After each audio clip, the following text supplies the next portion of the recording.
Summit গ্রুপের সৌজন্যে শুরুতে আইসিসি চ্যাম্পিয়ন্স ট্রফির খবর।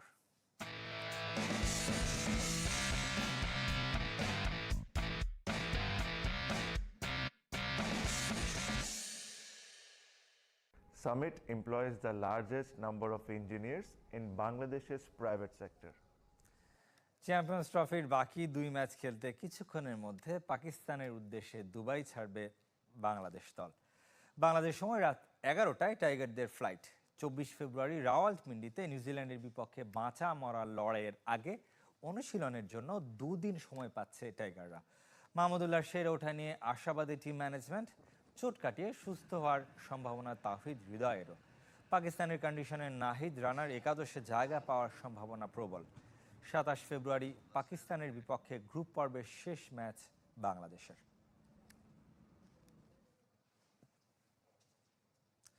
দর্শক, বাংলাদেশ দলের আরও আপডেট জানাতে আমাদের সাথে দুবাই থেকে যুক্ত হচ্ছেন সহকর্মী জহির সাগর।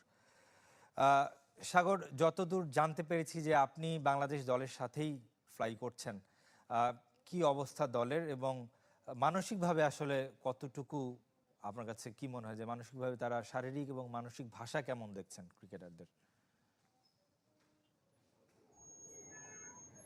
রেদওয়ান সাহেব, আসলে প্রত্যেকটা পরাজয়ের পরই প্রত্যেকটা দলের যে মানসিক পরিস্থিতি থাকে সেই পরিস্থিতির মধ্যে দিয়ে বাংলাদেশ দলও যাচ্ছে, তার কোনো ব্যতিক্রম নয়। কারণ প্রথম ম্যাচটা ভারতের বিপক্ষে যে প্রত্যাশার পারদ আকাশচুম্বী ছিল, সেখান থেকে বাংলাদেশের আসলে পারফরমেন্স একেবারেই নিম্নমুখীতে দেখিয়েছে। যে কারণে আসলে এই মুহূর্তে টিম ম্যানেজমেন্টের সবচেয়ে বড় চ্যালেঞ্জ হচ্ছে দলের ক্রিকেটারদের মানসিক ভাবে চাঙ্গা রাখা। তবে তার সাথেও অনেকগুলো পাজল বাংলাদেশ টিম ম্যানেজমেন্টকে মেলাতে হবে, কারণ আমরা প্রথম ম্যাচে দেখেছি টপ অর্ডার কিভাবে আসলে ধসে পড়েছিল একেবারে 35 রানে 5 উইকেট। সেখান থেকে টপ অর্ডারদের রানে ফেরার যে একটা চ্যালেঞ্জ, সেটা তো থাকছেই। পাশাপাশি বাংলাদেশ দলের আরো বেশ কিছু ধাঁধার উত্তর মেলাতে হবে, বিশেষ করে বোলিংয়ের ক্ষেত্রে। যে বাংলাদেশকে ওয়ানডে ফরম্যাটে বাংলাদেশকে প্রতিপক্ষকে 250 রানের মধ্যে বেঁধে থাকার যেই ক্যাপাবিলিটি ছিল গত কয়েক বছর আগেও, সেটা কিন্তু বাংলাদেশ রিসেন্ট টাইমে ওয়ানডেতে এসে সেটা কিন্তু দেখা যাচ্ছে না। বিশেষ করে মোস্তাফিজের কথা বলতে হয়, প্রথম ওয়ানডেতে তিনি যেই হারে 2 হাতে রান বিলিয়ে গেছেন। তানজিম সাকিবের কথা বলতে হবে, তার কাছ থেকে আরও বেশি প্রত্যাশা ছিল টিম ম্যানেজমেন্টের। সেই জায়গায় আসলে এই 2 পেসার একটু ব্যর্থতার মধ্য দিয়ে গেছেন বলতে হবে। বাংলাদেশ দলের কথা বলছিলেন, বাংলাদেশ দল স্থানীয় সময় সন্ধ্যা 6:30টায় টিম থেকে বের হওয়ার কথা, তারপরে এয়ারপোর্টে যাবে। সেখান থেকে 9:30 অর্থাৎ বাংলাদেশ সময় 11:30টায় ফ্লাইট, সেখান থেকে ইসলামাবাদ যাবে। দলের কথা বলছিলেন, আসলে দলে আরও কিছু ব্যাপার রয়েছে যে কারণে বাংলাদেশ দল এই মুহূর্তে কিছুটা কোণঠাসা মনে হয়েছে আমাদের গণমাধ্যম কর্মীদের কাছে। আপনি জানেন যে 2জন ক্রিকেটার, মাহমুদুল্লাহ রিয়াদ, যিনি আসলে মিডল অর্ডারে ভালো সাপোর্ট দিয়ে থাকেন, সেই মাহমুদুল্লাহ রিয়াদকে প্রথম ম্যাচে মিস করেছে টিম বাংলাদেশ। দ্বিতীয়ত তাওহিদ হৃদয় সেঞ্চুরিয়ান, তিনিও কিন্তু ক্র্যাম্প করেছিল তার মাংসপেশিতে। সেই জায়গায় আসলে দলের একটা ভাবনার জায়গা রয়েই গেছে। এই 2 ক্রিকেটার ইনজুরি মুক্ত হলে পরবর্তী ম্যাচ বাংলাদেশের জন্য হতে পারে ঘুরে দাঁড়ানোর বড় একটা মঞ্চ। রেদওয়ান সাহেব, এদিকে কাল বিগ ম্যাচে মুখোমুখি অস্ট্রেলিয়া ইংল্যান্ড। টুর্নামেন্ট শুরুর অনেক আগেই অজির 5 ক্রিকেটার ছিটকে গেছেন স্কোয়াড থেকে। যে ক্ষতি পুরো টুর্নামেন্টে বয়ে বেড়াতে হবে সাবেক চ্যাম্পিয়নদের। ইংলিশরাও নেই তাদের সেরা ফর্মে। প্রথম শিরোপার খোঁজে জস বাটলারের দল। শনিবার দুপুর 3টায় লাহোরের গদ্দাফি স্টেডিয়ামে শুরু হবে এই ম্যাচ। নামে অস্ট্রেলিয়া, ভারে নেই, অন্তত এবারের চ্যাম্পিয়ন্স ট্রফিতে। টুর্নামেন্ট শুরুর আগে দলগুলোর মধ্যে সবচেয়ে বড় ধাক্কা খেয়েছে অজিরা। ব্যক্তিগত আর ইনজুরির কারণে প্রাথমিক স্কোয়াড থেকে বাদ পড়েছেন 5 ক্রিকেটার, যার বড় অংশ পেস বোলাররা, যে ডিপার্টমেন্ট সবচেয়ে বেশি ভোগাবে অজিদের। অনভিজ্ঞ পেস ইউনিটে 5 বোলার খেলেছেন মাত্র 45 ওয়ানডে।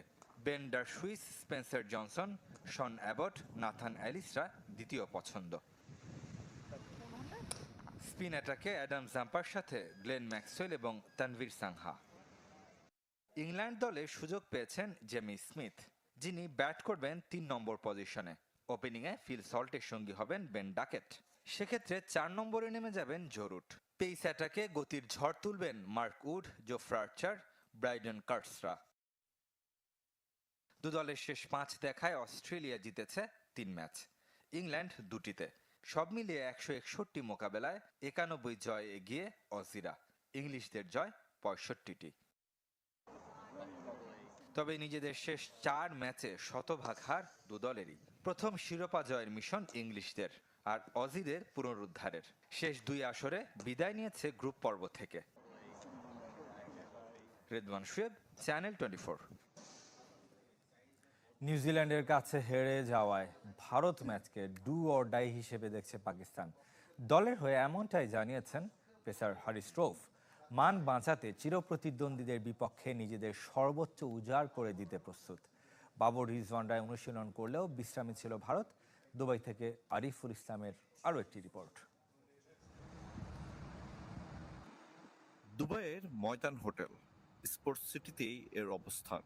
টিম হোটেলে যেতে দেখা মিলল পাকিস্তানের ক্রিকেটারদের। জুমার নামাজ শেষ করে ফিরেছেন বাবর রিজওয়ান, নাসিম সারা। নামাজ শেষে বেরিয়েছেন মুশফিকুর রহিম ও মেহেদি মিরাজ। হাসি খুশি হেড কোচ ফিল সিমন্স। তবে দলের হারে মন ভালো নেই জাকের আলীর। টিম বাংলাদেশ অবশ্য এই হোটেল ছেড়েছে। এই মুহূর্তে চ্যাম্পিয়ন্স ট্রফির 2টি দল আরব আমিরাতে। 2 চিরপ্রতিদ্বন্দ্বী ভারত ও পাকিস্তান। মোড়ের বুকে উত্তাপ ছড়াচ্ছে আসলে সবচেয়ে আকর্ষণীয় ম্যাচ। তবে নিউজিল্যান্ডের কাছে হারের পর স্বস্তিতে নেই পাকিস্তান। ভাবাচ্ছে ব্যাটারদের ফর্ম। আয়োজক হয়েও মনে বিদায়ের ভয়। जो मिस्टेक्स हुई पिछले मैच में कहाँ पे हम लोग আগের ম্যাচের ভুলগুলো ভারতের বিপক্ষে করা যাবে না। আমাদের জন্য ডু অর ডাই।